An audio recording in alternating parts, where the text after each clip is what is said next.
സ്വർണ്ണവിപണിയിൽ അവിശ്വസനീയമായ വിലത്തകർച്ച തുടരുന്നു. ഇന്ന് കുറഞ്ഞത് ഗ്രാമിന് 125 രൂപ. ഗ്രാമിന് ഇന്നത്തെ വില 2475 രൂപ. പവന് ഒറ്റയടിക്ക് 1000 രൂപ കുറഞ്ഞ് 19,800 രൂപയായി. 2012 മെയ് 16 ശേഷം പവന് 20,000 രൂപയിൽ താഴെയെത്തുന്നത് ഇതാദ്യമായി. കഴിഞ്ഞ 5 വ്യാപാര ദിനങ്ങളിലായി 2,440 രൂപയുടെ കുറവ്. 4 മാസത്തിനിടയിൽ കുറഞ്ഞത് 4,440 രൂപ.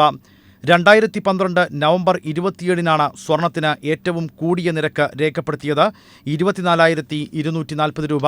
പിന്നീടുള്ള നാളുകളിൽ നേരിയ ചാഞ്ചല്യം ഉണ്ടായെങ്കിലും ആഴമേറിയ തകർച്ച ഇതാദ്യം. US വിപണിയിലെ ഉണർവ് തന്നെയാണ് വിലക്കുറവിന് പ്രധാന കാരണം. ഡോളറിന് മൂല്യം വർദ്ധിച്ചതോടെ നിക്ഷേപകർ സ്വർണത്തിൽ നിന്നും പിന്മാറി.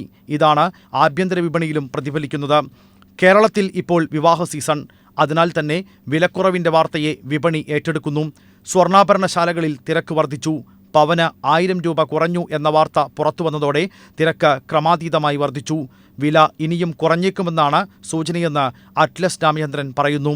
യൂറോപ്യൻ കറൻസീസ് എല്ലാം തന്നെ വളരെ വീക്കാണ്. അവിടുത്തെ ഇക്കണോമി വളരെ വീക്കാണ്. അതുകൊണ്ട് മാത്രമാണ് ഇപ്പോൾ ഡോളർ വലിയ സ്ട്രെങ്ത്തിൽ നിൽക്കുന്നത്. ഡോളറിന് സ്ട്രെങ്ത് കൂടുമ്പോൾ സ്വർണത്തിൻ്റെ വില കുറയും എന്നുള്ളത് വേറൊരു പ്രിൻസിപ്പിൾ കൂടിയുണ്ട്. അങ്ങനെ ഈ ഇക്കണോമിക് ഫാക്ടേഴ്സ് എല്ലാം തന്നെ സ്വർണത്തിൻ്റെ വിലയ്ക്ക് കുറയാനുള്ള പ്രേരകമായി ഇരിക്കുകയാണ്. അമേരിക്കയിൽ വരും നാളുകളിൽ പലിശ നിരക്ക് വർദ്ധിക്കും എന്നാണ് സൂചന. അങ്ങനെയെങ്കിൽ ഡോളർ കൂടുതൽ കരുത്താർജിക്കും. ഇതും സ്വർണത്തിന് തിരിച്ചടിയാകും. Business desk, India vision.